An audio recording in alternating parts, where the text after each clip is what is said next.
अस्सलामुअलैकुम and a very good morning और साथ साथ आपको जुमा भी बहुत बहुत मुबारक हो। एक्सप्रेसो के एक नए एपिसोड के साथ मैं हूँ अरमला और मैं हूँ इमरान हसन। आपको जैसा कि अरमला ने कहा कि जुमा मुबारक हो, बहुत ही बाबरकत दिन होता है। इस दिन में कुछ हद तक एक फ़ायदा ये भी होता है कि वीक एंड हो रहा होता है और दूसरा एक फ़ायदा ये भी होता है कि हम थोड़ा सा चूँकि बहुत लोगों को हाफ डे ऑफ होता है तो इसलिए आपको थोड़ा सा रिलैक्स करने का मौका भी मिल जाता है। So have a good day. और मौसम भी चूँकि बेहतर हो रहा है, मैं बेहतर इसलिए कह रहा हूँ कि मुझे सर्दियाँ कुछ खास पसंद नहीं है, तो इसलिए भी आई बिलीव जिनको पसंद है उनके लिए गर्मी आ गई है। उनके लिए गर्मी आ गई और गर्मी वैसे फील हो रही है आज हमें बाकायदा तौर पर। और मैं तो 2 दिन से कह रहा हूँ, मुझे लगता है मेरी 2 दिन पहले आ गई है गर्मी। खैर जी, बढ़ते हैं। बहुत सारी खबरें हैं, बहुत सारी बातें हैं और बहुत सारी सोशल मीडिया के ऊपर खास तौर पे कहते हैं ना सोशल मीडिया सेंसेशन। बहुत सारे पाकिस्तान में ऐसे लोग हैं जो जब भी सोशल मीडिया पे, इनफैक्ट सोशल मीडिया पे कुछ ना कुछ लगाए रखते हैं।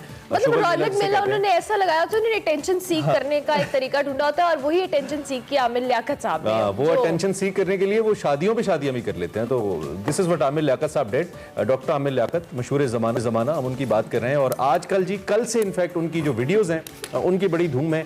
एक और 18 साल दोशीज़ा से उन्होंने शादी कर ली है और उसे अनाउंस भी कर दी और बड़े फखर से अनाउंस किया है। अच्छा, साथ एज भी उन्होंने एग्जैक्टली। और एक दिन पहले, बल्कि एक रात पहले, उनकी जो साबिका बीवी हैं सईदा तूबा साहिबा, उन्होंने भी ट्वीट की और अपना इंस्टाग्राम पोस्ट और लगाई कि उन्होंने खुला के लिए कह दिया आमिर लियाकत साहब से। और उसकी थोड़ी देर बाद आमिर लियाकत साहब ने भी अपनी शादी की अनाउंसमेंट की और बड़े फखर से लिखा कि उन्होंने 18 साल की एक लड़की से शादी कर ली है।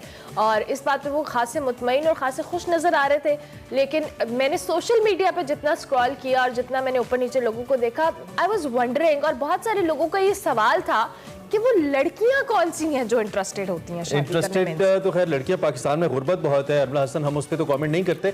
लेकिन मीमर्स की दुनिया में मीमर्स को हम खराज तहसीन और पेश करते हैं कि कल मीमर्स की दुनिया में एक और मीम का इजाफा हुआ है। आमिर लियाकत साहब की जो अपने बिस्तर से एक पिक्चर जो उनके यूं देखते हुए you know that Akshay Kumar style famous हुई है। मुझे लगता है कि आगे आने वाली मीम्स की दुनिया में उसका एक बहुत बड़ा मकाम होगा उस तस्वीर का। Actually this whole story was getting on my nerves. मुझे समझ नहीं आ रही थी मैंने इस पे गुस्से का इजहार करना है, मैंने शॉक होना है, मैंने सरप्राइज होना है, बिकॉज़ इट वाज समथिंग जो बहुत बुरी सी ग्रॉसी फीलिंग आ रही थी। और पता नहीं अब आमिर लियाकत साहब 18 साल के होना चाह रहे हैं, वो खातून 55 साल की आमिर साहब की जो भी उम्र उतरी की होना चाह रही हैं। लेकिन सूरत हाल बड़ी गंभीर है, नाजुक सूरत हाल है। आखिरी बात इस पे ये है कि पाकिस्तानियों, आप खुदा का वास्ता है और दुनिया में बहुत सारी चीजें शेयर करने के लिए और डिस्कस करने के लिए कल बहुत सारे लोग अपनी किस्मत पे बातें करते हैं इसको लेकर। खैर आगे बढ़ते हैं और हम कल की बात कर ले। कल की हाईलाइट तो धानी थे और ये वाली जो मोमेंट जो आप स्क्रीन पे देख रहे हैं जिसमें रिजवान को अंदाजा नहीं था कि कैच पकड़ा गया, और जब उनको बताया गया कैच पकड़ा तो लाइक पकड़ लिया। सो ये धानी, मोहम्मद रिजवान, और जिस तरह से कल के पूरे मैच में मोहम्मद रिजवान की बॉडी लैंग्वेज थी, जो कि थोड़ी देर बाद मुल्तान सुल्तान कुछ कैचेस भी ड्रॉप हुए, कुछ बहुत सारे मामले हुए, but he was very confident, very relaxed. मुझे लगता है ये जो कैप्टनसी वाला मामला है, ये मुल्तान सुल्तान को मोहम्मद रिजवान विनिंग मोमेंटम है और इस मोमेंटम को देखते हुए वी कैन होप के ये टूर्नामेंट भी शायद मुल्तान सुल्तान को जाएगा। लेकिन आज फिर उनका मैच है तो देखते हैं आज क्या होता है। Qalandars versus Multan, it's a good match. चलिए अब इस पे डिटेल में बात होगी। शो में बहुत कुछ है, आज सेगमेंट्स भी है, आज फ्लैग सेगमेंट भी हमारा, तो अभी हम आपको बताएंगे आज की हेडलाइंस। 3.5 साल बाद विफाकी वुज़रा का रिजल्ट आ गया। 55 रुकनी विफाकी काबीना में 10 वुज़रा काम के निकले। मुराद सईद ने फर्स्ट पोजीशन हासिल की। फवाद चौधरी, शाह महमूद कुरैशी, शौकत तरीन, परवेज खटक क्लास के बैक बेंचर साबित हुए। वफाकी वुज़रा की कारकर्दगी पर भी कोविड एजुकेशन पॉलिसी लागू। वजीर आजम ने इजाफी नंबरों के साथ पूरी क्लास पास कर दी। टॉप 10 वुज़रा को 4 बोनस की सूरत में वजीफा मिलेगा। सियासत के जादूगर आसिफ जरदारी की जादूगरी काम कर गई। पूरी मुस्लिम लीग नून तहरीक अदम एतमाद पर राजी हो गई। हतमी मुशावरत के लिए आज शहबाज शरीफ पीडीएम रहनुमाओं के साथ सर जोड़कर बैठेंगे। साइंस में खवातीन के किरदार का आलमी दिन। यकसा मौक़े न होने के बावजूद खवातीन के साइंस में बेमिसल किरदार पर बात होगी आज के सेगमेंट साइंस एंड टेक में। ईरान के इस्लामी इनकलाब के 43 साल मुकम्मल होने पर पुरवकार तकरीब का अहवाल बताएंगी सना हुमायूं सेगमेंट फ्लैग्स में। सेगमेंट मेरा घर में सारा बलोच मिलवाएंगी फाउंडर फूडीज असद शेख से। और ड्रामा इंडस्ट्री में अकेडमी की हैसियत रखने वाले काजी वाजिद के मदा आज उनकी 4थी बरसी मना रहे हैं। काजी वाजिद साहब को भी हम याद करेंगे, लेकिन उसके साथ साथ सियासत पे बात करेंगे आज की बड़ी खबर में।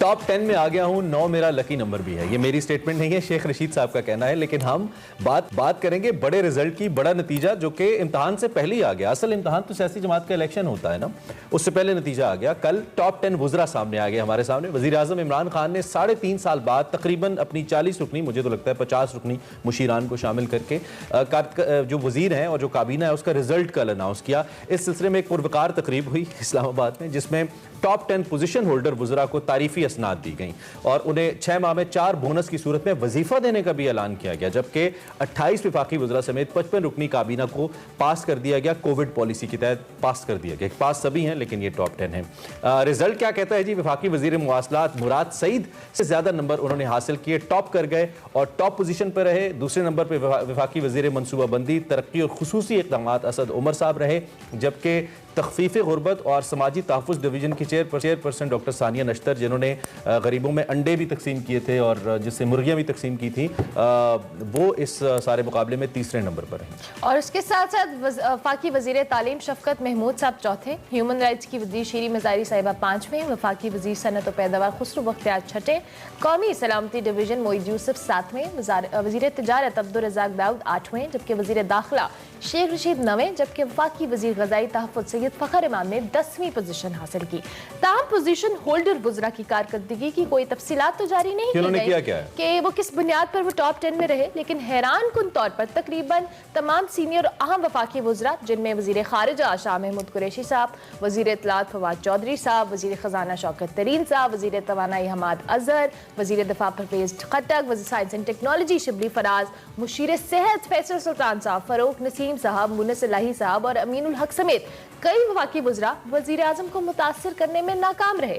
ना सिर्फ वो टॉप 10 की दौड़ से बाहर है, लेकिन मुतअद्दिद जो कई बार पहले 23 में भी जगह बनाने में नाकाम रहे। कारकर्दगी रिपोर्ट पर ऑपोजिशन और सोशल मीडिया पर शदीद तनकीद की जा रही है, लेकिन पीछे रह जाने वाले कई वफाकी वुज़रा ने भी मायूसी का इजहार किया है और एवोल्यूशन जो इसके तरीका जो इसमें तमाम तर जिसमें सिलेक्शन हुई है उस पर एतराज़ उठाया गया है। आज़म सबाती साहब ने तरीकाकार को दुरुस्त करने की ज़रूरत पर जोर दिया है, जबकि वुज़रा की कारकर्दगी के रिजल्ट से मुझे कोविड एजुकेशन पॉलिसी इमरान याद आ गई, जबकि गवर्नमेंट ने चंद सब्जेक्ट्स का एग्जाम लेकर उन्हें इसी बुनियाद पर दूसरे मज़ामीन में भी पास कर दिया था और नंबर लगा दिए थे और इम्तिहान देने वाले सारे तलबा पास, तमाम के नंबर मसावी हैं। यहाँ भी मुझे ऐसी सिचुएशन साहब से बात करते हैं, सीनियर सहाफ़ी हमारे साथ मौजूद हैं, उनसे हम पूछते हैं। आमिर ज़िया साहब, एक तो ये कि ऐसा इम्तिहान भी आपने पहले नहीं देखा होगा, आई बिलीव अपने सहाफ़ती करियर में कम से कम पाकिस्तान में, और ऐसा नतीजा भी नहीं देखा होगा कि इम्तिहान भी मेरा अपना, नतीजा भी मेरा अपना, डिवीजन्स भी मेरी तरफ से अपनी, और फिर कल आपने देखा। आप सबसे पहले तो कमेंट कीजिए कि एक्टिविटी कैसी थी तहरीक इंसाफ की। मुझे इनके पार्टी इलेक्शंस याद आ गए, जिसके बाद बड़े क्राइसिस का शिकार हुई थी, आपको याद होगा तहरीक इंसाफ। इसमें ऐसे लगता है कि 10 वुज़रा को सर फहरिस्त लाकर रेस्ट जो 30 हैं उनके लिए उनके दरमियान और इनके दरमियान को मुकाबले टाइप की फिजा मुझे लगता है, और ये मुकाबला शायद पॉजिटिव ना हो बहुत ज्यादा, ये मुझे लगता है। आपका क्या तबसरा है इस पे? अच्छा, सुबह आपने बड़ा मुश्किल सवाल कर दिया। अब खुद आप बता रहे हैं कि जी तफसीलात नहीं है किसी के पास। कल भी मैं सुन रहा था बाज़ वुज़रा को, और जो उनकी सिलेक्शन कमेटी के लोग थे, तो वो भी वजाहत नहीं कर पा रहे थे प्रोग्राम्स के अंदर कि भाई क्या क्राइटेरिया था कि जिसकी बिना पर, और क्या ऐसी कारकर्दगी थी कि जिसकी बिना पर किसी को अव्वल नंबर मिला और किसी को 10 नंबर मिला। और जैसा कि खुद आपने इब्तिदाई कलमात में फरमाया कि कई अहम वुज़रा जो है वो इस दौर से बाहर हैं, तो बाज़ औक़ात नेक नियति से किए गए जो फैसले होते हैं बड़े नुकसानदेह साबित होते हैं। या आप मतलब है एक वो तासुर एक होता है ना कि जी अगर हम लोगों को रिवॉर्ड और पनिशमेंट, जिसका कल वज़ीर आज़म ने तस्करा भी किया था, तो अगर हम ये सिलसिला शुरू करेंगे तो गालिबन ज्यादा कंपटीशन, सेंस ऑफ कंपटीशन पैदा होगा।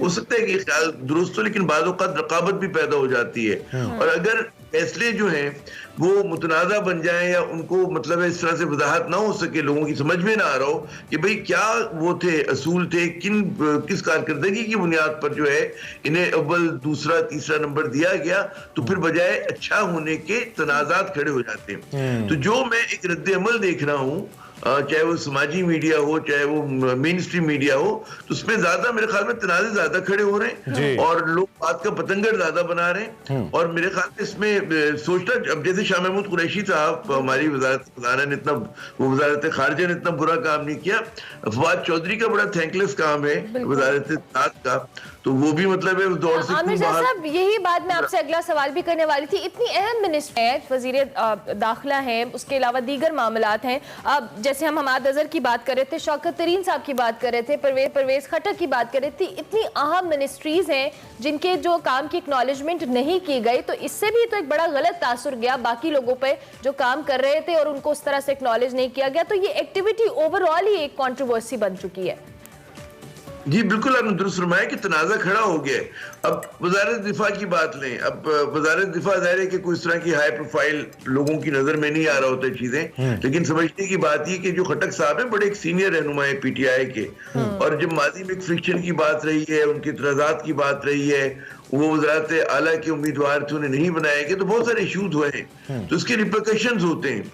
तो बाद औक़ात जो खान साहब ने बड़ा नेकनियती से हो सकता है फैसला किया हो कि जी लोग जो है उनको एनकरेजमेंट मिलेगा, ज्यादा डट के काम करेंगे, लेकिन ऐसा नहीं होता बाद औक़ात। और फवाद चौधरी का जैसे हमारी आज के दौर in this day and age, जी आमिर शाह साहब, मेरा इसमें एक बड़ा पॉइंट सवाल, सॉरी कता कलामी की माजरत, ये शेख रशीद साहब ने ऐसा क्या किया है जिनको टॉप 10 में रखा गया और 9वें नंबर पे उनको अवार्ड मिला? कुछ आपके इल्म में है कि उन्होंने कुछ खास किया हो? मेरे इल्म में नहीं है, तो इसलिए मैं पूछ रहा हूँ। अच्छा, मुझे तो असल में मैं कराची में बैठा हूँ, तो मुझे 10 के 10 जो वज़रा हैं उनके बारे में कुछ ज्यादा नहीं पता, लेकिन जाहिर है कि शेख रशीद साहब बड़े सीनियर वजीर हैं और इमरान खान के करीबी साथियों में से हैं, लेकिन साथी तो सारे ही हैं उनके, तो कुर्बत जो है वो कोई क्राइटेरिया नहीं होता। अब इंटीरियर मिनिस्ट्री के बहुत ज्यादा बड़े बड़े चैलेंजेस हैं, हम देखते हैं कि जी लॉ एंड ऑर्डर के मसले पैदा होते रहते हैं। सवाल लोग यकीनन कर सकते हैं कि भाई क्यों मिला, जब वो वजारत रेलवे चला रहे थे तो क्या उनकी कारकर्दगी थी, ये भी बिल्कुल सवाल होगा।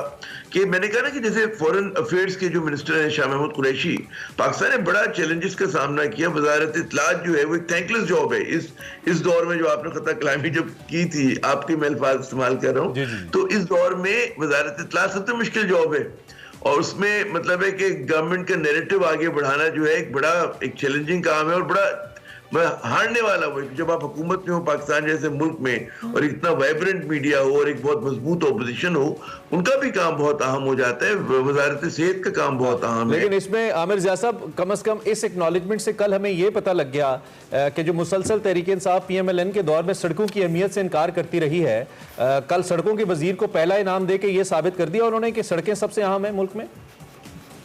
सड़कें भी यहाँ पे फिर उनके तहत पोस्ट ऑफिस भी आता है, हो सकता है कि पोस्ट ऑफिस की कारकर्दगी जो है वो बहुत हो, मुझे नहीं पता, क्योंकि आजकल तो जो बड़े शहरों में लोग हैं वो कोरियर को ज्यादा इस्तेमाल करते हैं, जो पोस्टल सर्विसेज है उसको कम इस्तेमाल किया जाता है। हो सकता है कि मुराद सईद साहब के दौर में जो है उन्होंने बड़ा अच्छा वहाँ पे काम किया हो, लेकिन जाहिर है कि एक आम आदमी को उससे तजुर्बा भी हो सकता है, फायदा भी हो सकता है, तो मैं इस पर कुछ कहूंगा नहीं कि जी क्या उनका ऐसा कारकर्दगी थी जिसकी बिना पर मिला, समझ नहीं आया। अवाम वो सवाल करेंगे तो आपको इतना ट्रांसपेरेंट तरीका हो कि लोगों को समझाएं कि जी उन्होंने ये बड़े काम किए और ये उनके प्रोजेक्ट्स थे और ये उन्होंने उसमें इनोवेशन किया, यहाँ पर पैसे बचाए, यहाँ पर पैसे कमाए, वजारत ने पैसे कमा के दिए फर्ज करें, तो ये चीजें और हो सकता है हुई हो, हमें नहीं पता, क्योंकि तफसीलात नहीं है, इबाम है, तो फिर हम और आप जैसे लोग जो है वो सवाल करते हैं और क़यास आराई की जो है पतंग उड़ा रहे होते हैं। लेकिन अगर वो शेख रशीद साहब को जो अवार्ड है, मुझे लगता है कहीं फवाद चौधरी का अवार्ड जो है ना वो शेख साहब को चला गया, अगर प्रेस कॉन्फ्रेंसेस पे दिया गया है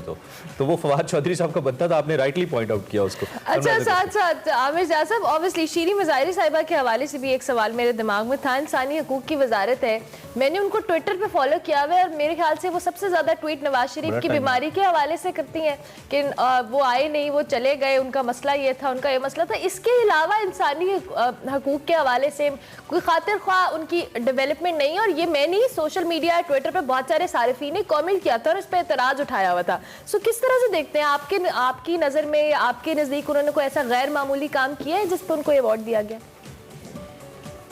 मैं बड़ा मुश्किल, मैंने कहा सुबह ही सुबह आपने बिल्कुल मुश्किल में फंसाया हुआ है कि इंसानी हकूक़ की जो वजारत है, एक तो खैर जो इंसानी हकूक़ का तस्वुर है हमारे यहाँ अभी तक मैं समझता हूँ कि उसके जो पैमाने हैं वो मगरिब से दरामद शुदा हैं। तो आप ये देखें कि हमारे इंसानी हकूक़ के नाम पर कब से मौत के ऊपर अमल दरामद नहीं हो रहा। गुज़िश्ता मेरे ख्याल में 1.5-2 साल पहले आखिरी फांसी हुई होगी। इस मुल्क में रोज कत्ल होता है, रेप होता है और बड़े बड़े हीनियस क्राइम वो होते हैं, जराइम होते हैं, लेकिन सजा नहीं मिलती। तो मुझे नहीं पता, बाज़ औक़ात हमारे यहाँ जो ह्यूमन राइट्स के नाम पर क्रिमिनल राइट्स की ज्यादा बात हो रही होती है, और जब आप क्रिमिनल राइट्स की बात करते हैं तो आप जो इंसानी हकूक के मजलूम हैं उनके साथ ज्यादती करते हैं। तो हमारे यहाँ आजकल जो इस्लाम में इसका इंसानी हकूक का रैकेट है, मैं तो रैकेट ही कहता हूँ उसको, जो NGOs काम करती हैं और वो पता है तो यूरोपियन यूनियन के इशारे पे कुछ काम कर रही होती है, कुछ अमेरिका बहादुर के इशारे पे काम कर रही होती हैं, तो वो बजाय इंसानी हकूक के क्रिमिनल राइट्स कमीशन बने हुए हैं। उसी तरह ये मिनिस्ट्री का भी मुझे नहीं पता कि इन्होंने क्या इतनी मार्केटुलारा आम आदमी के लिए क्या काम। आमिर साहब, इन दी एंड चूंकि जब भी विफाक कोई बड़ा इनिशिएटिव लेता है तो यूजुअली सूबे, खास तौर पे जिन सूबों में विफाक की हुकूमत होती है उसी पार्टी की, वो फॉलो करती है। नाउ डू यू सी कि ये हमें ट्रेंड कहीं ना कहीं पंजाब में भी नजर आएगा और KP में भी नजर आएगा कि टॉप 10 वुज़रा को अवार्ड्स दिए जा रहे होंगे और फिर ये सिलसिला ऑन गोइंग चलेगा, विद द टाइम रिफाइन होता जाएगा? हुकूमत की तरजीहात ये होनी चाहिए कि वो बड़ा जारहाना तरीके से काम करे अवाम की फलाह बहबूद के लिए, और क्योंकि वक्त कम है और जिस तरह से आप देख रहे हैं कि इसके खिलाफ अपनी सफ़ेद जमा रहा है और एक बहुत हॉस्टाइल मीडिया का सामना है, तो ज़्यादा बेहतर मशवरा होगा कि आपस में अवार्ड बांटने के, और आप मुझे हाजी कहें, मैं आपको हाजी कहूँ, फारसी का मिसाल है, उसकी जगह अगर वाकई अवामी खिदमत पे ज्यादा तवज्जो निकल के इनके वज़रा दस्तयाब हों। मुझे नहीं पता एजुकेशन मिनिस्ट्री ने कंट्रोवर्सी ज्यादा खड़ी की है, जो हमारे वो हैं, यानी हाजी कहने की बजाय आप काम कर लें तो ये ज्यादा बेहतर है। जो अवार्ड्स की तकसीम है शायद इलेक्शंस के करीब या इलेक्शंस के बाद हो तो ज्यादा बेहतर हो। आमिर जिया साहब, थैंक यू वेरी मच, बहुत शुक्रिया कि आपने अर्ली इन द मॉर्निंग हमें टाइम दिया। हमारे साथ सीनियर तज्ज़ियाकार आमिर जिया साहब मौजूद थे, जो कल अवार्ड्स दिए गए टॉप 10 में जिन वुज़रा ने अपनी जगह बनाई उनकी कारकर्दगी पर बहुत सारे सवालात थे, ना कि बताया भी नहीं गया कि क्या कारकर्दगी थी जिसकी बुनियाद पर उनको ये अवार्ड दिए गए। सो ये भी एक सस्पेंस है जो आपको तहरीक इंसाफ की गवर्नमेंट ने दिया है। चलिए आप ब्रेक लेते हैं, ब्रेक के बाद हाजिर होंगे, आप देखते रहिए Expresso. Welcome back to Expresso. बात करेंगे ड्रामा इंडस्ट्री में अकेडमी की हैसियत रखने वाले काजी वाजिद साहब की, जिनके मदा आज उनकी 4वीं बरसी मना रहे हैं।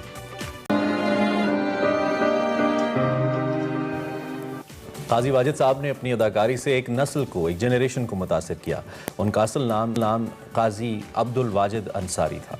ब्यूट पेश किया काजी वाजिद साहब को। एक और शख्सियत, इंसानी हकूक़ की अलंबरदार, बेमिसाल शख्सियत, बेनवाओं के लिए उठने वाली आवाज़, आसमा जहांगीर साहिबा की भी आज 4वीं बरसी मनाई जा रही है। उन्होंने अदलिया की बहाली की तहरीक में इंतहाई अहम किरदार अदा किया।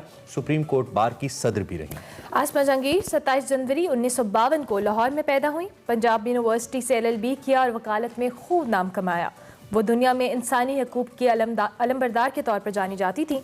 आसमा जहांगीर साहिबा ने अदलिया की जो बहाली की तहरीक थी उसमें भी बहुत अहम किरदार अदा किया।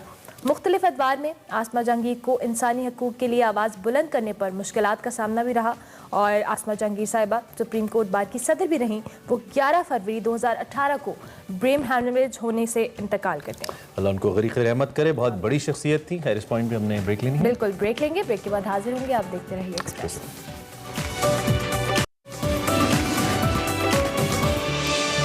Welcome back to Expresso. और अब आपको बताते हैं कुछ टैलेंट के हवाले से, कुछ स्किल एजुकेशन के हवाले से। ये जो जदीद दौर है और जदीदियत की जानिब गामजन है, इसमें हम मुख्तलिफ माहिरीन की अगर बात करें तो आने वाला वक्त उनके मुताबिक डिजिटल वर्ल्ड है, डिजिटल दुनिया का वक्त है। और इसमें जो कंप्यूटर है, जो टेक्नोलॉजी है, इसका वक्त के साथ जो इस्तेमाल है वो भी बढ़ रहा है और इसकी जो अहमियत है उसमें भी इजाफा हो रहा है। हमारे साथ इस वक्त सदफ रहमान साहिबा मौजूद हैं, जो कि कोड स्कूल के नाम से एक ऐसा प्लेटफॉर्म चलाती हैं और इस प्लेटफॉर्म के ज़रिए से बच्चों को कंप्यूटर कोडिंग सिखाई जाती है और 18 साल से स्किल बेस्ड इससे वाबस्ता हैं। मौजूदा दौर में ये कोडिंग सीखना कितना ज़रूरी है, इसकी अहमियत क्या है, इस पर हमने बात और ये कितना ईजी है, बच्चों को पढ़ाना कितना ईजी है, इस हवाले से सदफ से तो बात करेंगे। लेकिन आप इनके स्टार्टअप के हवाले से तो बताएं। तो जनूबी एशिया में स्टैनफोर्ड सीड स्पार्क प्रोग्राम में पहले पोजीशन हासिल की थी। और प्रोग्राम जो है जनूबी एशिया में 5 ममालिक के जो 83 वेंचर्स हैं और 17 इदारों ने हिस्सा लिया था। और सदफ ने लम्स से ये गोल्ड मेडलिस्ट हैं और सदफ हमारे साथ मौजूद हैं। सदफ को हम खुश आमदीद कहेंगे। Welcome to espresso. सदफ, कैसी हैं आप? शुक्रिया जी, thank you so much. Thank you. अच्छा सदफ, सबसे पहले तो इस कंप्यूटर कोडिंग और कोड स्कूल के हवाले से हम ज़रूर जानना चाहेंगे कि जो कंप्यूटर कोडिंग है ये कितनी इंपॉर्टेंट है बच्चों को सिखाना, और इसकी जो इम्पोर्टेंस पे बेसिकली अगर हम स्टार्ट करें कि कितना ज़रूरी है। बिल्कुल, अभी आज पाकिस्तान के अंदर हमारी हिस्ट्री में इतने ज़्यादा बच्चे कभी नहीं हैं और ये बच्चे जब स्कूल से ग्रेजुएट करेंगे 65% जो नौकरियां अभी तक इजाद ही नहीं हुई थी। स्कूल्स कैसे सिखाएं नौकरियों के बारे में जब पता ही नहीं है कि स्किल्स कौन सी स्किल्स की ज़रूरत है।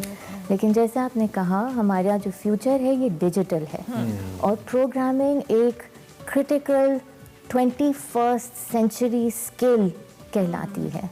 लेकिन हम अपने बच्चों को नहीं पढ़ा रहे, स्पेशली प्राइमरी इयर्स में KG 1, 2, 3, 4, 5 जिधर सबसे अहम है, जिधर बिहेवियर माइंडसेट बच्चे का डेवलप हो रहा होता है, तब बहुत अहम है कि हम ये इंटरवेंशन करें और ये सिखाएं बच्चों को प्रोग्रामिंग। दुनिया में तकरीबन 10-15 साल से इस एरिया, ये कोडिंग फॉर किड्स का एक इंडस्ट्री है, ये काफ़ी डेवलप हुई भी है।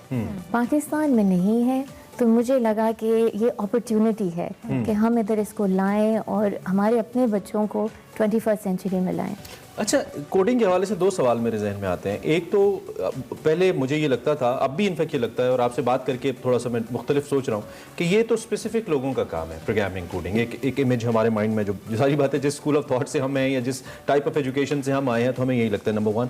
नंबर 2 ये भी लगता है कि एक सर्टन एज ग्रुप के बात करने वाला काम है, ऐसा भी लगता है। तो आपकी जो बातें मुझे लगता है इन दोनों की नफी करिए कि ऐसा नहीं है, ना तो सर्टन लोगों के लिए है ना सर्टन एज के लिए। इस पे क्या? एब्सोल्युटली ये जो आप बात कर रहे हैं, जब एजुकेशन और स्कूल्स बने थे इंडस्ट्रियल रेवोल्यूशन के दौरान 17th और 18th सेंचुरी में, वो बने थे ताकि एक बच्चा स्कूल से निकल के फैक्ट्री में काम कर सके, एक करियर कर सके। जो स्किल्स दी जाती थी एक करियर के लिए दी जाती थी। अब ऑटोमेशन का दौर है, अब 21st सेंचुरी का दौर है।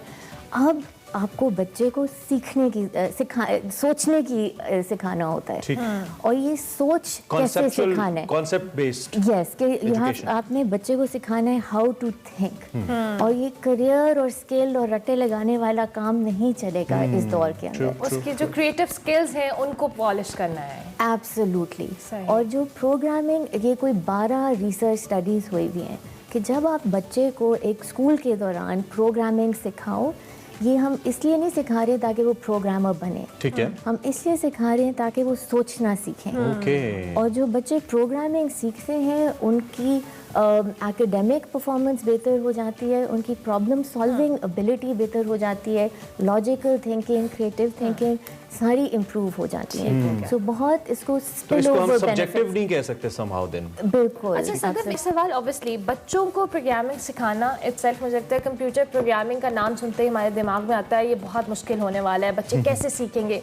बच्चों को सिखाना क्योंकि 6 to 14 ईयर्स के दरमियान के बच्चों को आप सिखाती हैं, उनको ईजी करना, समझाना और उस कंफर्ट जोन में लाना, क्योंकि वही बात कि नॉर्मली ये प्रैक्टिस नहीं होती कि हम कंप्यूटर या कोडिंग सिखाएं बच्चों को, वो किस तरह से आपने पॉसिबल किया? बिल्कुल, मैंने खुद एक्चुअली थोड़ा सा मेरी अपब्रिंगिंग जो थी थोड़ी सी डिफरेंट थी, फ़र्क सी थी। मेरे वालिद साहब ने प्रोग्रामिंग सीखी थी 60s और 70s में अमेरिका में, जिधर कंप्यूटर्स कमरे जितने बड़े होते थे और पंच कार्ड की तरह आपको प्रोग्राम अंदर फीड करना होता था कागज़ के ऊपर। फिर 80s में जब मैं 8 साल की थी, मैंने प्रोग्रामिंग सीखी थी स्कूल में वालिद साहब के साथ। और फिर And your father wanted you to do this all? कभी प्रेशर तो नहीं किया था, बट उस टाइम पे इंटरनेट के दौर से पहले ये शौकिया हम करते थे। Okay, ये अच्छा। एक्साइटिंग होता था, नया होता था। अगर स्कूल में हम करते थे, हम लाइन अब तो बच्चे यूज्ड टू है ना टेक्नोलॉजी के, यूज्ड टू है, वो नई चीज़। मेरे भाई जो मेरे को फाउंडर है मेरे साथ 12 साल के, उन्होंने खुद किताबों से अपने आप को C प्रोग्रामिंग सिखाई थी, जो काफ़ी मुश्किल है लैंग्वेज। मैंने खुद कॉलेज में पढ़ी थी। अब ये उस जो एक्साइटमेंट थी प्रोग्रामिंग की, वो हम चाह रहे थे आजकल के बच्चों के अंदर हम यही एक्साइटमेंट शेयर करें। और जो प्ले है, खेलना जो है, खेल जो है ये यूनिवर्सल लैंग्वेज है, हर बच्चा सीखता है खेल के साथ। और हमने फिर प्रोग्रामिंग, कोडिंग, गेम्स हम बनवाते हैं। और कौन बच्चा गेम्स ऑनलाइन खेलना नहीं, उसको शौक नहीं आता। सो बच्चे खुद सिर्फ खेलते नहीं हैं, गेम्स बनाते हैं और फिर शेयर करते हैं अपने दोस्तों के साथ, अपने फैमिली और फ्रेंड्स के साथ। तो इसलिए हम कहते हैं कि वी मेक कोडिंग फन, कि हम हमारा यही मकसद है अभी कि तक कितने कामयाब रहे हैं आप अपने इस कॉन्सेप्ट को लेकर, लोगों का या बच्चों का इंटरेस्ट डेवलप करने को लेकर? और फिर हमारे मुल्क के अंदर तो हम हमेशा कहते हैं कि करोड़ों के हिसाब से, मिलियंस के हिसाब से बच्चे हैं जो कि स्कूल्स जाते ही नहीं हैं, और जो कुछ स्कूल्स जाते हैं वो चूँकि पब्लिक एजुकेशन सिस्टम के अंदर होते हैं, उनको इस किस्म की थॉट ही डेवलप करना बड़ा मसला इसलिए होता है चूँकि कभी जब टीचर ने ही नहीं देखा ये, तो वो एक दूर दराज के गाँव में अपने बच्चों को कैसे बताएगा कि बेटा ये भी एक सब्जेक्ट होता है या ये भी एक तरीका होता है पढ़ने का। तो इस बड़ी क्लास को केटर करने के लिए भी आपके माइंड में कोई प्लान्स हैं कि आप इसको कैसे लेके जाएं? क्योंकि जहां पे ये चैलेंजिंग है वहीं पे टेक्नोलॉजी इसको आसान भी बना रही है, क्योंकि हर जगह पे मोबाइल की, इंटरनेट की अब एक्सेस है, तो वहीं पे इसके लिए आसानी भी है। तो इस पे ज़रा आप अपने ख्यालात का इजहार करें। जी, that's a very very good question. मैंने कोई 18 साल जो काम किए हैं, 10 साल मैंने ऐसे इदारों में काम किए हैं जो गरीब इलाकों में स्कूल्स चला रहे हैं, जो हम कहते हैं लो रिसोर्स सेटिंग में हमने एक हाई क्वालिटी एजुकेशन प्रोवाइड करनी है। सो मुझे काफ़ी फेमिलियरिटी है कि क्या चैलेंजेस होते हैं on the ground in Pakistan. 3 levels के चैलेंजेस हैं अभी, अगर हमने मास अडॉप्शन देखनी है। अव्वल तो है कि इंफ्रास्ट्रक्चर नहीं है, इंफ्रास्ट्रक्चर नहीं है, लैब्स नहीं है, लेकिन ये एक बहुत आसानी से हम जो बिलियंस ऑफ डॉलर्स स्पेंड कर रहे हैं एजुकेशन के अंदर, और हर हाई स्कूल के अंदर आप 9th तक आप चले जाते हो तो बाय लॉ आपके पास कंप्यूटर लैब होनी चाहिए। तो बाय लॉ हम वही कंप्यूटर लैब मिडिल और प्राइमरी स्कूल तक क्यों नहीं ला सकते? ये बाकी बहुत लो रिसोर्स मुल्क हैं, इंडिया आप साथ देख लें, बांग्लादेश देख लें, उन्होंने ये अब लॉज अवेयरनेस आ रही है कि ये ज़रूरत है, ये ज़रूरी स्किल है। दूसरा आपका पॉलिसी लेवल आ जाता है, जो आपने बात की थी टीचर्स की। हमने इसका हल किस तरह निकाला है? एक जो प्राइमरी टीचर होती है क्लास के अंदर, वो एक वाहिद टीचर होती है जो सारे सब्जेक्ट्स आपको पढ़ा रही होती है, जनरलिस्ट। बिल्कुल ऐसी। ये इनको प्रोग्रामिंग सिखाना बहुत मुश्किल होगा, तो हम कोशिश करते हैं कि हम टेक्निकल एक्सपर्ट्स ले लें, उनको हम रॉ मटेरियल देखते हैं कि ये पढ़ा सकते हैं या नहीं पढ़ा सकते, और फिर हम उनको ट्रेन करते हैं पढ़ाने के लिए, और वो फिर हम एक ऑनलाइन मॉडल 1 या 2 घंटे एक क्लास को वो पढ़ा लेते हैं। तो वो पॉलिसी लेवल हमारे पास चूंकि टाइम कम है, मैं क्विकली चाहूंगी अपने सीड स्पार्क के हवाले से भी थोड़ा सा बता दें हमारे देखने वालों को कि स्टैनफोर्ड सीड स्पार्क प्रोग्राम है क्या बेसिकली, जिस पर पोजीशन लिया। बिल्कुल, this is just a point of pride. हमारे कोई 80+ एंटरप्रेन्योर्स थे जो इस स्टैनफोर्ड के प्रोग्राम में हमने पार्टिसिपेट किया था। स्टैनफोर्ड एक वर्ल्ड रिनाउंड यूनिवर्सिटी है अमेरिका में। उधर 80+ एंटरप्रेन्योर्स इस साउथ एशिया रीजन से पार्टिसिपेट किया था, इंडिया, बांग्लादेश, पाकिस्तान से, और 4 महीने का ऑनलाइन प्रोग्राम था जिसके एंड के ऊपर एक कंपटीशन था, और मुझे फ़ख्र की बात है कि पाकिस्तान और कोर्ट स्कूल को पहला प्राइज़ दिया गया था। ज़बरदस्त, lovely, thank you very much Sadaf. और इस टॉपिक पे हम मज़ीद भी बात करना चाहेंगे, हम कोशिश करेंगे कि दोबारा से आपको बुलाएं, और इस कोडिंग के हवाले से ऑब्वियसली बहुत डिफरेंट है। हमारे यहाँ नॉर्मली स्कूल्स में प्रैक्टिस नहीं है कि हम अपने बच्चों को कंप्यूटर कोडिंग सिखाएं, उसके हवाले से अवेयरनेस दें। तो सबसे पहले बात है कि अवेयरनेस की बहुत ज़रूरत है। सदफ बहुत ज़बरदस्त काम करिए। अभी हम ब्रेक लेंगे, ब्रेक के बाद हाजिर होंगे। आप देखते रहिए Express. Welcome back. Pakistan super league का दूसरा मरहला लाहौर में शुरू हो गया है। हमने प्रोग्राम के आगाज में भी बात की थी, मुल्तान सुल्तान्स रुक नहीं रहे हैं, जीते जा रहे हैं। कल पेशावर ज़ल्मी को फिर पिछाड़ दिया और मुसलसल छठी कामयाबी हासिल कर ली। प्लेऑफ्स में जगमूली कारकर्दगी दिखाने में नाकाम रहा, और नतीजा ये निकला कि 20वीं ओवर में 140 रन पर पूरी टीम आउट हो गई।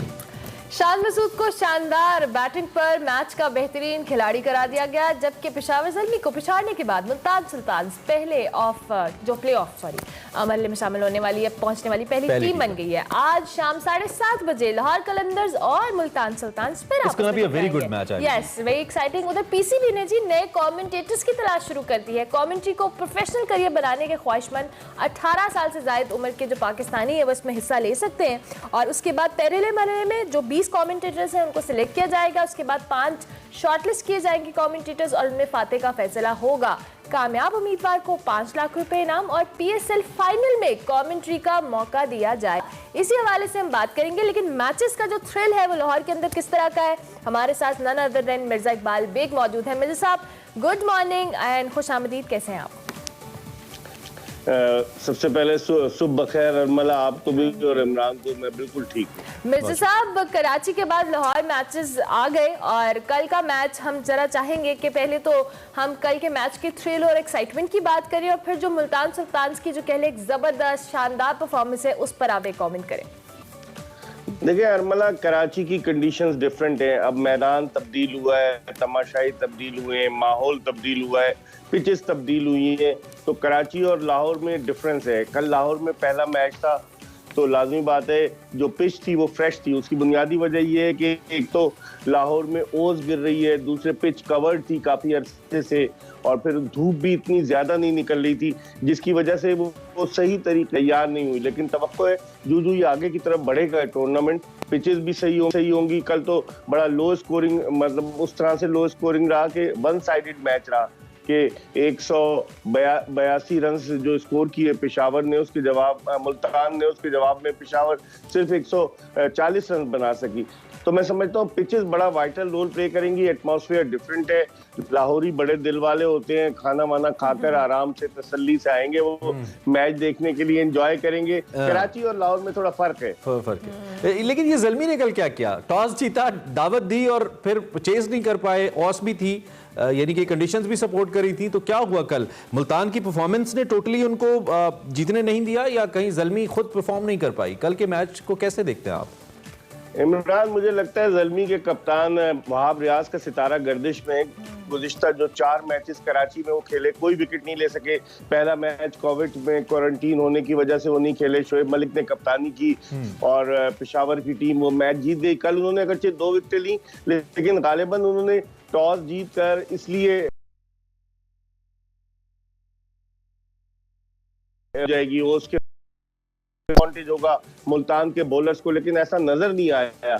ब्लेसिंग मोजा रब्बानी जिनका ताल्लुक जिम्बाब्वे से, क्या उन्होंने बॉलिंग की, इब्तिदा में कामरान अकमल और हैदर अली को आउट करके उन्होंने दबाव डाल दिया, जिसकी वजह से पेशावर ज़ल्मी की टीम हदफ का ताक़ुब नहीं कर सकी। कब तक शोएब मलिक पर रिलाय करती रहेगी? 40 साला शोएब मलिक के कांधे कब तक बोझ उठाते रहेंगे बैटिंग का? बाकी लोगों को भी बैटिंग करना ना तमा नहीं, आपने कहा तमा तो है। ठीक है, अच्छा तो अब देखते हैं क्या होता है। Dhani factor and I am just simply loving his style. वो एक हमारे सिंध का कल्चर भी है इस तरीके से ग्रीट करने का। तो जिस तरीके से वो ग्रीट करते हैं विकेट लेने के बाद और जिस तरह की एनर्जी है, कमाल एनर्जी है धानी की, always happy and always very energetic. तो इस बारे में आप क्या कहेंगे? आप since you guys share the same province as well, same इलाका। वो तो जुल्फिकार अली भुट्टो के शहर लाड़काना का है, हम तो कराची के। लेकिन बहरहाल शाह लतीफ भिटाई की धरती सिंध के रहने वाले हैं सारे। लेकिन शाहनवाज धानी काम की, अगर आप किसी काम में इमरान पैशन के साथ काम कर रहे हैं, आपका इंटरेस्ट हो, आप इन्वॉल्व हो, तो अल्लाह ताला भी आपको कामयाबी देता है। और दहानी को आप देखें कि दहानी जो है किस तरीके से उसका पैशन देखें, कभी वो कुर्सियां साफ करता है, कभी वो सर्विस करता है अपने साथियों की, कभी वो हेयर स्टाइल वो जो जिस अंदाज से वो बनाता है, फोन करते हुए विकेट लेने के बाद फोन करने का स्टाइल बनाता है, कभी वो सिंध के रिवायती अंदाज से हाथ जोड़कर अल्लाह ताला का और शायकीन का शुक्रिया अदा करता है। तो एक बड़ा कैरेक्टर है शाहनवाज। अपने आप में वाकई एक कैरेक्टर है, ग्राउंड में रौनक लगाए रखते हैं। ऐसे कैरेक्टर्स का होना जरूरी है। उसके अब्बा तो चाहते थे कि वो सिंध में सरकारी मुलाजमत हासिल कर ले, उसने बीकॉम भी किया, लेकिन वो क्रिकेट की तरफ आ गया। अब दुआ करें कि उसका करियर लॉन्ग होता है। अभी उसने PSL से पहले अरमला उसने अपनी नाक का ऑपरेशन भी कराया है। तो बहुत जबरदस्त कैरेक्टर है दहानी है। ऐसे कैरेक्टर्स होने चाहिए क्रिकेट, वाकई होने चाहिए। टीम वालों का भी मोटिवेशन और एंथुसियाज्म बरकरार रहता है। मिर्जा साहब, आज लाहौर कलंदर्स और मुल्तान सुल्तान्स का मैच है, तो मुल्तान सुल्तान्स अभी तक नाकाबिले शिकस्त हैं। लाहौर कलंदर्स ने 2 मैचेस हारे हैं, लेकिन स्टिल परफॉर्म में तो हैं लाहौर कलंदर्स वाले भी। कोई लाहौर कलंदर की फेवर में कमेंट दे दे, अमला हसन की सुबह अच्छी हो जाएगी। अगर आप नहीं भी देंगे तो मैं बर्दाश्त कर लूंगी। नहीं, मैं तो लाहौर कलंदर्स का शुरू से सपोर्टर हूँ और फिर सपोर्टर हूँ मैं। लेकिन लाहौर कलंदर्स को थोड़ा सा आज डिसएडवांटेज होगा, क्योंकि मुल्तान कल इसी पिच पर एक मैच खेल चुकी है और उसको तजुर्बा हो गया। फिर उसका मोरल बिल्कुल स्काई हाई है, क्योंकि 6 के 6 मैच जीती है। मुल्तान ने क्वालिफाई कर लिया है प्लेऑफ्स के लिए। आज हो सकता है कि मुल्तान कुछ चेंजेस करे, अपनी बकिया जो बेंच स्ट्रेंथ है उनको भी वो आजमा सकती है। लेकिन लाहौर कलंदर्स के लिए आज का मैच जीतना जरूरी है। उनके 6 पॉइंट्स है, अगर उनके 8 पॉइंट्स हो जाएंगे तो फिर उनके लिए राह हमवार हो जाएगी प्लेऑफ में जाने की।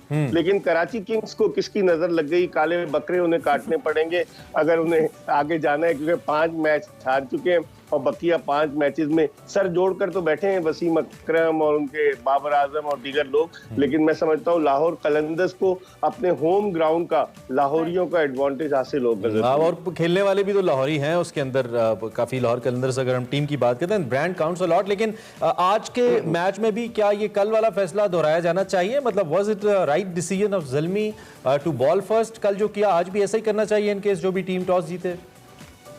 देखिए इमरान, जब भी ओस का फैक्टर होता है ना तो टीमों की कोशिश होती है कि वो बाद में बैटिंग करें ताकि मुखालिफ टीम जब बॉलिंग करे तो गेंद, आपने कल देखा होगा कि तकरीबन 8 बजे के बाद ही ओस बहुत ज्यादा गिरना शुरू हो गई थी, जिसकी वजह से ओस को साफ किया जा रहा था।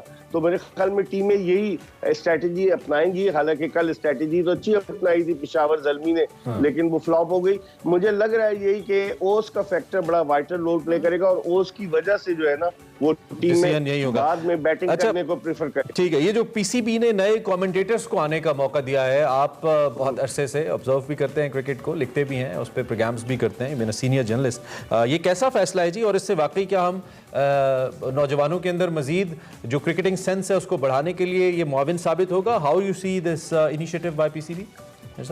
देखिए इमरान, पीसीबी को स्पॉन्सर तो मिल गया है और पीसीबी ने अच्छा इनिशिएटिव लिया है, लेकिन सवाल ये पैदा होता है कि क्या ट्रांसपेरेंसी बरकरार रहेगी? क्योंकि हर आदमी को इस मुल्क में कमेंट्री करने का शौक है, वो देखता है आए गेंद की बल्ले से स्ट्रोक खेला, इस तरह से नहीं होना चाहिए। कोई टैलेंट ढूंढना चाहिए जो और चीजें भी करे। मैं तो 1990 से कमेंट्री कर रहा हूँ, इतने पापड़ बेले कमेंट्री करने के लिए, रेडियो में आने के लिए, कि मैं आपको बता नहीं सकता। आप भी रेडियो करते हैं, आपको अंदाजा है कि रेडियो में आदमी सीखता है, बहुत सारी चीजें सीखता है, अल्फाज की अदायगी और फिर क्या कहना है क्या नहीं कहना। तो अच्छी बात है, यंगस्टर्स के लिए आए यंगस्टर्स, बड़ा जोश खरोश है, क्रिकेट हमारा पैशन है, तो अल्लाह करे कि ये कामयाब हो। मिर्जा साहब, क्विकली ऑस्ट्रेलियन टीम पाकिस्तान आ रही है 24 साल बाद, फुल स्ट्रेंथ टीम का ऐलान किया गया है उनकी जानिब से भी। पाकिस्तान ने भी टीम में 3 खिलाड़ियों को शामिल किया है। सो किस तरह से देखते हैं पाकिस्तानी टीम को और ऑस्ट्रेलियन टीम को? ये मैचेस जो होने वाले हैं एक्साइटिंग होंगे? मुश्किल से देखते हैं मिर्जा साहब। हरमला ऑस्ट्रेलिया की बहुत तगड़ी टीम है। इससे पहले जो टीमें आई जिनको हमारे वजीर आजम रेलू कट्टा कहते थे, वो प्लेयर्स नहीं है इसमें ऐसे प्लेयर्स आ रहे हैं कि जो वाकई में दुनिया के टॉप के प्लेयर है। डेविड वार्नर हो, स्टीव स्मिथ हो, मानो स्लाबोशेन हो, पैट कमिंस हो, मिचेल स्टार्क, बहुत तगड़ी टीम है, नेथन लायन हो। मुझे लगता है मुकाबला बड़ा सख्त होगा। आपके शहर में तो सिर्फ एक ही टेस्ट मैच अब उन्होंने खेलना है और वो टेस्ट मैच जो है वो 12 मार्च। ठीक है मिर्जा साहब, जाते जाते अरमला को कोई टिप आप देना चाहेंगे अगर ये कमेंटेटर के लिए जाना चाहें? मिर्जा साहब, मुझे शौक नहीं, इमरान जितना बोलता है मेरे ख्याल से कमेंटेटर इसको करनी चाहिए। ठीक हो गया मिर्जा साहब, thank you very much for joining us in espresso. बहुत शुक्रिया कि आपने अर्ली इन द मॉर्निंग हमें ज्वाइन किया। अभी हम एक ब्रेक लेंगे, ब्रेक के बाद हाजिर होंगे। आप देखते रहिए Expresso. Welcome back to Expresso. Program के दूसरे हिस्से में आपको खुशामदीद कहते हैं और इस वक्त हुआ जाता है फ्लैग्स का, जिसमें सना हमायूं हमें लेकर गई एक तकरीब के अंदर जिसमें इस्लामिक रिपब्लिक ऑफ ईरान है उसके इस्लामी इनकलाब के 43 साल मुकम्मल हुए। उसके हवाले से तकरीब थी। इससे पहले कि हम आपको वो दिखाएं, बहुत ज़रूरी है कि हम एक बार फिर आपको on top of the hour covid की बात करें एंड आपको ये एहसास दिलाएं और इनफैक्ट खुद को भी दिलाएं कि इस वक्त हम स्टिल वल्नरेबल पोजीशन में हैं कोविड को लेकर। 39 के अफराद जो हैं वो जमा हुए हैं कोविड से और ये कुछ स्टैटिस्टिक्स भी आपकी टीवी स्क्रीन पर आ रहे हैं 24 घंटों के दौरान। ऑब्वियसली कोविड की हम बार बार बात करें, कुछ बीच में आया था ग्राफ नीचे, लेकिन स्टिल फिर राइज होना शुरू हो जाता है। तो लिहाजा ये जो फ्लेक्सिबिलिटी है ग्राफ के अंदर, कंट्रोल करने के लिए सबसे बढ़कर आपको वैक्सीनेशन, खुद को वैक्सीनेटेड करवाना बहुत जरूरी है। दोनों डोजेज लग गई हैं तो अब तो घर डोज लगवा। ये कैंपेन भी गवर्नमेंट ने आपके इस आने के लिए मैक्सिमम कोशिश की है कि आप लोग ज़्यादा से ज़्यादा लोग वैक्सीनेटेड हो सके। तो लिहाजा आप एहतियात करें, SOPs को फॉलो करें। और अब हम बढ़ते हैं, बिल्कुल फ्लैक्स की जानिब बढ़ते हैं और उस तकरीब का अहवाल देखते हैं जो ईरान के इस्लामी इनकलाब के 43 साल मुकम्मल होने पर इस्लामाबाद में हुई। सना हमायूं बता रही।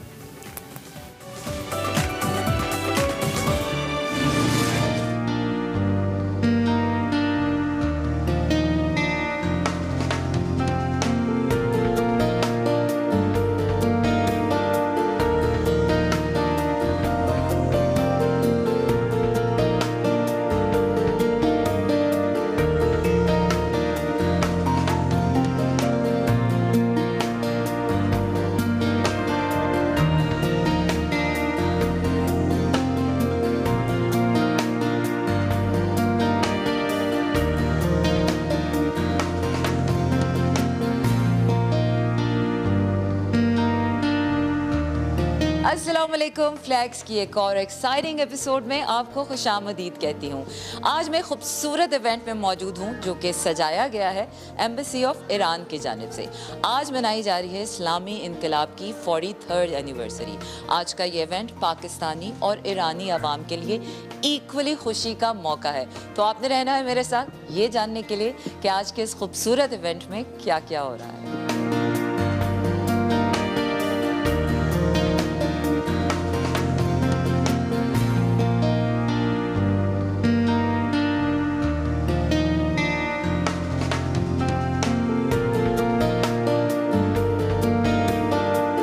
I invite you, dear art lovers, to travel to our country, Iran, and get acquainted with these cultural identity and civilization affinities. These days in great Iran, people are celebrating the great anniversary of the victory of the Islamic Revolution. Today's Iran, on the advent of the 43rd anniversary of the glorious victory of the Islamic Revolution, is quite different from the time before. The two great nations of Iran and Pakistan have stood by in joys and sorrows and have supported each other as two brother nations beyond the two neighboring nations. The friendship of these two great nations is based on the strong foundations of the good lineage of faith and Islam. Today we are celebrating the 43rd anniversary of the revolution in the Islamic Republic of Iran, and it's a great day of joy for the people of Iran and also a great day of joy for the people of Pakistan. For a long time, as Your Excellency must know, Persian was the official language even in India. I must say that the great strides that Iran has made in the field of culture is quite stupendous. The films made in Iran have had a huge impact all over the world.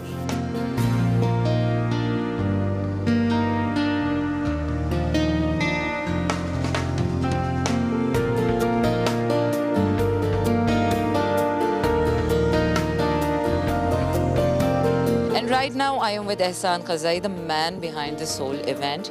अब मैं एहसान कज़ई के साथ मौजूद हूँ। इस कामयाब तकरीब के पीछे उनकी बहुत मेहनत है। इस कामयाब तकरीब के इनेकाद पर मैं आपको मुबारकबाद देना चाहूँगी। इस तकरीब के बारे में हमें बताएं। So tell us about the importance of this event. बिस्मिल्लाहिर्रहमानिर्रहीम।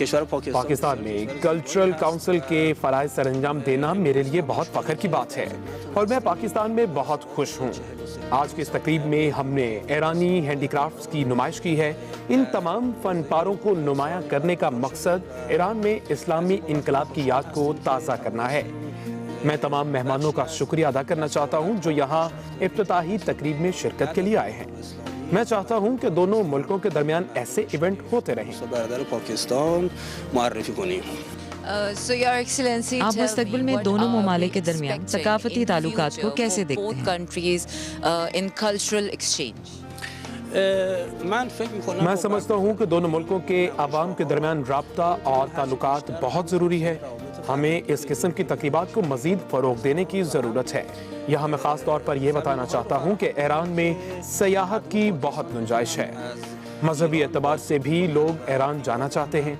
मैं चाहता हूँ कि पाकिस्तान से लोग ईरान सयाहत के गर्ज से आएं। So Your Excellency, thank you very much. It's been a pleasure to be here and let me congratulate you once again.